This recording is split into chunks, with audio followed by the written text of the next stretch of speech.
Nos vamos a trasladar a Costa Rica. Allí se encuentra Enrique Sáenz, fue diputado de la Asamblea Nacional de Nicaragua entre 2007 y 2016, es abogado, economista y hoy analista político, especializado obviamente en la realidad y en la actualidad de lo que está viviendo América Central, pero en particular Nicaragua. Enrique, muy buenas tardes. Juan Carlos Raggi te saluda. ¿Cómo estás? Buen día para vos, ahí en Costa Rica. Buenas tardes, Juan Carlos. Buenos días para mí, realmente. Un gran gusto, muchísimas gracias por la invitación. Enrique, nosotros aquí en Argentina no tenemos la tradición en los medios, en los grandes medios, de hablar de política internacional. Lo cierto es que la situación de Nicaragua es una situación cada vez más delicada, más compleja. Tenemos un presidente desde el año 2017 que ha accedido por el voto popular en ese momento a la presidencia y después ha tenido una deriva bastante autoritaria, ¿no? Que ha conformado casi una dupla dictatorial con su esposa, por lo menos eso es lo que vemos de aquí desde Argentina. Ahora vos seguramente ampliarás esta información con la señora Rosario Murillo, y han tenido una deriva autoritaria grande, donde uno ve encarcelamiento de gran parte del arco opositor, la desnacionalización de aquellas voces críticas. Creo que vos has sido objeto de esta medida tan innovadora del régimen de Nicaragua. Ha habido intentos de asesinato, represión, y esta semana en Argentina se hacía noticia Nicaragua frente a la situación que está viviendo el propio hermano del presidente o del dictador Ortega, porque hay que ver si llamarlo presidente o dictador, donde hoy lo tienen retenido sin motivo con una especie de vigilancia médica. Quería preguntarte en este contexto o de lo que se está diciendo aquí en Argentina y desde tu posición y tu experiencia, ¿qué es lo que hoy vive o cómo se está viviendo allí en Nicaragua frente a esta deriva dictatorial que ha tenido en los últimos años este país tan querido y tan hermano, ¿no? Sí, para analizar el proceso político nicaragüense hay que utilizar los instrumentos tradicionales de la ciencia política, ¿verdad? Actores, correlaciones de fuerza, escenarios, pero se quedan muy cortos esos instrumentos porque aquí, aunque parezca exagerado, hay que incorporar otros elementos de carácter patológico, ¿verdad? Parece mentira, pero son factores muy importantes en la dinámica política. En primer lugar, la megalomanía. Aquí estamos ante un personaje que se considera bendecido de la historia, con una vocación mesiánica y uno de los grandes liderazgos a nivel global.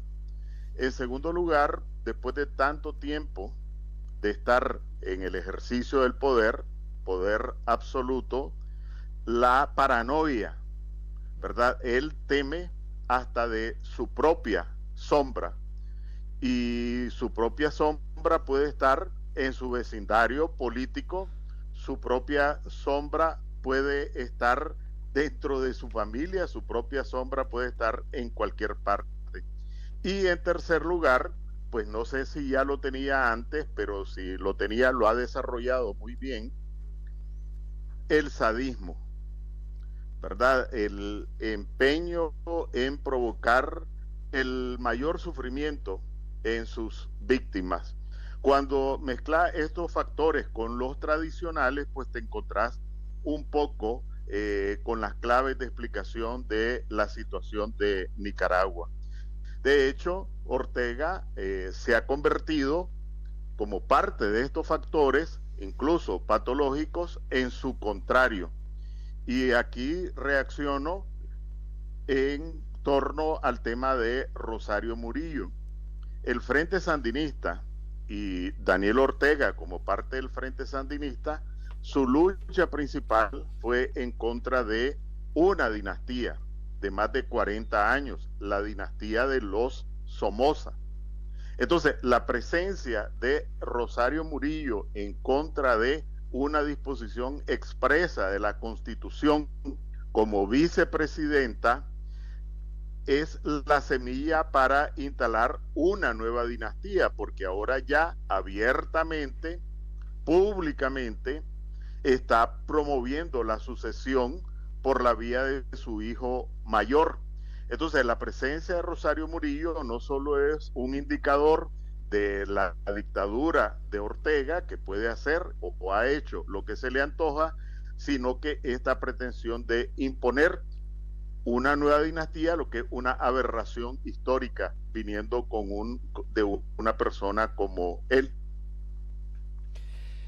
Te escuchaba hablar atentamente y justo te iba a preguntar eso, ¿no? Más, vos planteabas que era una pareja, si se quiere, presidencial patológica, con ciertos rasgos de sadismo, y están planteando una dinastía que vos ahora mencionabas, yo este dato no lo tenía, al hijo mayor, como un reemplazo, un eventual reemplazo frente a dos personas que ya tienen su cierta edad, y no se vislumbraba hasta este momento alguien que pudiera suceder o que pudiera sostener este proyecto dictatorial que están llevando ambos en Nicaragua. ¿Qué nos podés contar de este hijo mayor que están proponiendo como sucesor, si se quiere de alguna manera, frente a un eventual reemplazo que se tenga que hacer de la pareja dictatorial que hoy gobierna Nicaragua? Bueno, aquí también hay que decir que hay algunos procesos innovadores, ¿verdad?, dentro de lo patológico. El hijo mayor de Ortega se llama Laureano. Laureano, bien. Voy a permitirme una expresión, él es un gentleman, ¿verdad? Bien. Que viste traje a la medida, zapatos de centenares de dólares, porta un Rolex, canta ópera, etcétera. Entonces él no es del perfil del liderazgo popular, como podría ser un líder populista, o de el liderazgo claramente autoritario, entonces muy cercano a los estamentos militares. ¿Qué es lo que están haciendo con él? Y hay que reconocer que de manera hábil, Ortega pretende aparecer como el gran aliado de Rusia, y entonces dice que él defiende la paz y por eso respalda la agresión militar de Putin a Ucrania, porque eso es en defensa de la paz. Entonces, Ortega se da el lujo de ser el único país, ni siquiera Venezuela, de enviar soldados nicaragüenses a maniobras militares con el ejército ruso. Entonces, él presume de tener una alianza o pretender construir una alianza estratégica con Putin. De hecho, en este año llegó el ministro, el encargado del Consejo de Seguridad de Rusia en una visita a Nicaragua. Pero también pretende tener una alianza estratégica con China. Entonces, y allí en el marco geoeconómico, y con Irán, el fallecido presidente de Irán también estuvo en una visita oficial en Nicaragua. ¿Quién es el gran edecán, el gran interlocutor, el que sin tener ningún cargo público oficial aparece representando a Ortega, firmando documentos, firmando convenios? Laureano Ortega. Es decir, la ruta que han seguido para mostrarlo como el sucesor es el que puede asegurar los grandes vínculos internacionales, las grandes alianzas, y esto lo pongo entre comillas, de Ortega con potencias adversarias a Estados Unidos, y el que puede asegurar negocios, enseñándole un poco la pantorrilla a algunos sectores económicos poderosos que todavía siguen pues asociados a Ortega. Entonces este es el camino, y por eso el tipo está saliendo mucho en los medios de comunicación, hablando de grandes proyectos, hablando de grandes alianzas. Esa es la ruta para construir la dinastía. Enrique, ¿qué papel juega Venezuela y Cuba a nivel regional? Vos mencionabas a Rusia y a China, que han tenido un acercamiento casi estratégico. y de hecho han tenido participaciones más que diplomáticas dentro del territorio nicaragüense, pero también sabemos que tanto Cuba como Venezuela han tenido también un papel bastante preponderante en la supervivencia de la dictadura de Ortega y de Murillo. ¿Qué papel y qué importancia le asignás a la representación de ambas naciones ahí en Nicaragua? Sí, aquí el régimen no podía haberse establecido sin la cooperación petrolera venezolana. El primer acuerdo de Ortega al tomar posesión en el 2007 como presidente fue con Chávez, y mediante este acuerdo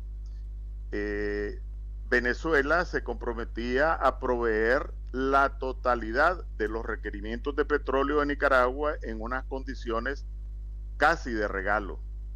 Esto le permitió a Ortega pues no gastar un solo dólar en la factura petrolera en un país que no produce una gota de petróleo. Pero aquí la clave estuvo en que en paralelo se hizo un acuerdo para que estos recursos de cooperación transitaran como cooperación privada.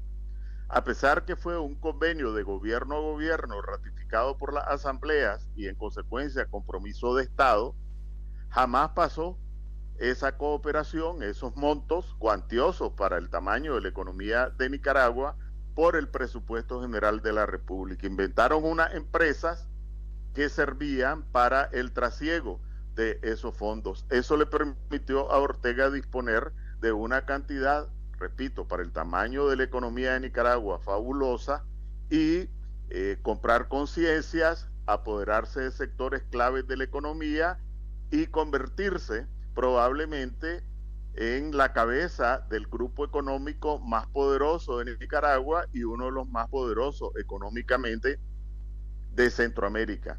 Ese fue el papel de Venezuela mientras Venezuela estuvo en el top. Esos recursos, prácticamente ya las exportaciones de petróleo a Nicaragua son cero, literalmente cero. Cuba ha sido más los Castro que propiamente Cuba, ¿verdad? Los grandes mentores políticos. Pero diría que a esta altura del partido Ortega ha desarrollado, después de 45 años en el poder, suficiente ala, suficiente experiencia como para poder volar sin depender de Cuba más que una alianza política y a nivel discursivo. Pero en términos económicos, en términos militares, en términos de servicios de seguridad, después de 45 años, pues Ortega se ha dotado de su propio instrumento. A esta altura del partido diría que es básicamente una alianza de carácter político. Enrique, te escucho hablar y uno lo que va leyendo de Nicaragua, y uno se encuentra con un poder judicial cooptado, un poder legislativo que lo manejan directamente desde la propia pareja dictatorial de Nicaragua, encarcelamiento de opositores, desnacionalización y expulsión de un montón de ciudadanos nicaragüenses que les quitan la nacionalidad. Bueno, vos sos uno de ellos. ¿Hay algún vestigio de democracia que haya quedado en Nicaragua hoy en día? Bueno, lo que ocurre es que más que una dictadura, ya Ortega trascendió lo que es la descripción de una dictadura para entrar en un estado de carácter totalitario, pero no a la Stalin, no a la Europa del Este, donde había un partido comunista, había un proyecto pues de los proletarios del mundo unidos, etcétera. En este caso lo que tenemos es una mafia enquistada en el poder y que pretende perpetuarse por vía material, la represión pura y dura, por vía ideológica, el control total del sistema educativo. Cerraron prácticamente todas las universidades privadas, incluso la de los jesuitas. Pero además, en este plano ideológico, incluso ya incursionaron en el tema religioso.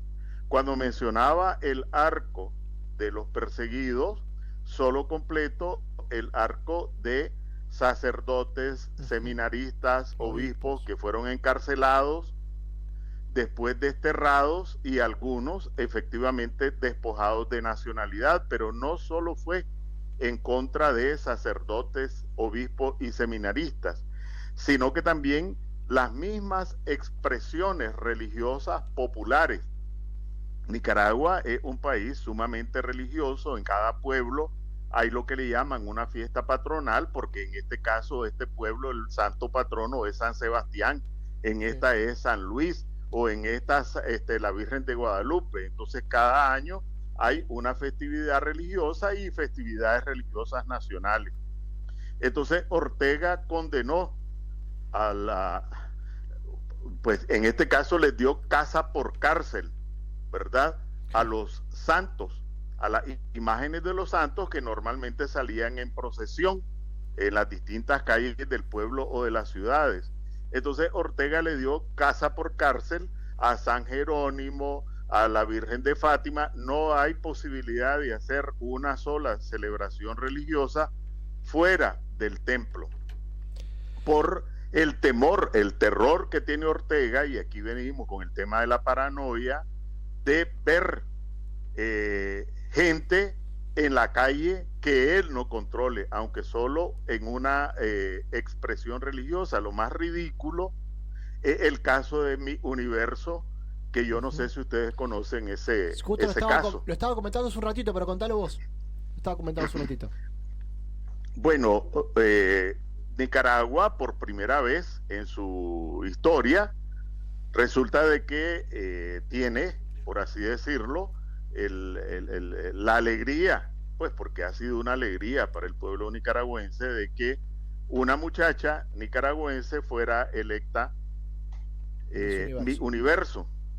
Entonces ellos inmediatamente buscan cómo cooptar por la vía de la familia a esta muchacha y aparecer como los grandes anfitriones. Ella es una persona independiente, pero además conoce que la jerarquía que tiene en determinados ámbitos Mi Universo, pues no puede estar sometida a la sombra de un régimen como el de Ortega. Entonces decide no regresar inmediatamente, sino que enviar sus maletas. ¿Qué es lo que hacen? En los países donde se elige la Miss Nacional para participar en Mi Universo, pues tiene una organización, una representación. Lo que hicieron fue echar preso, esto parece exagerado, encarcelaron al marido y al hijo de la organizadora de este certamen en Nicaragua. Le levantaron un juicio porque estaba conspirando otra vez con un ánimo golpista. ¿Y en qué consistía la conspiración? Que cuando los nicaragüenses conocieron el resultado, pues, y que tenían un universo, salieron espontáneamente en la noche a la calle, ¿verdad?, a celebrar el triunfo de Sheinis Palacio. Y esto tal vez puede ser muy increíble en Argentina, ¿verdad? ¿Cómo se llama la selección argentina? ¿Cuál es la bandera que crimen cuando juega la selección o en cualquier circunstancia? En Nicaragua, la bandera nacional, la bandera azul y blanco, que se parece un poco a la Argentina, pero es un poco más azul, es un símbolo subversivo. Como la gente salía a las calles en las protestas de abril con la bandera azul y blanco, se transformó en el símbolo de la oposición a la dictadura.